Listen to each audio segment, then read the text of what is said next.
So I'm not usually one for lessons. My speeches, my reasons, my rhymes, the few broken lines I've managed to unwind from the tangles of my mind, they're all confessions, confused impressions of myself.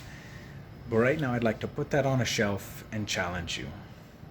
Ask you to do something you would never normally do.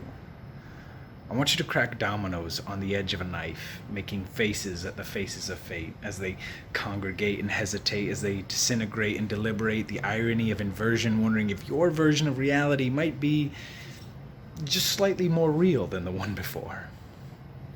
Tempt fate. Tempt yourself. Embrace and erase yourself with a whittle and a smile and a wild will to unspill the past and unface the facts. Uncarve the block and stop.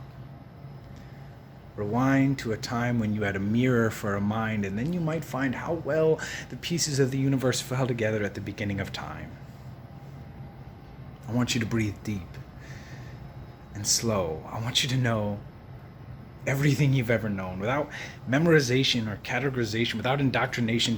Don't know with your head, know with your stomach and hands. Forget organization and plans. Forget the chariot chasers and disgracers, the false prophets, professors, and sages who pour themselves over dust and into pages, looking for someone else's answers to their questions, looking for life in lessons instead of the other way around, because wisdom, it doesn't come bound in a book.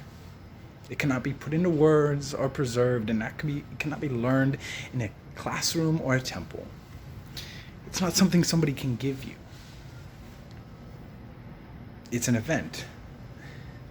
Like a hiccup, it can happen to anyone at any time. It is physical and formless and fleeting like wind, and the minute you try to grab hold, you begin to mold it into something a distant and distracted mind can comprehend. But it can't be conjured or coaxed. It cannot be crafted or counterfeited. It can only be invited. With crossed legs, controlled breath, an open mind, and closed eyes, because the wise are not learned, and the learned are not wise.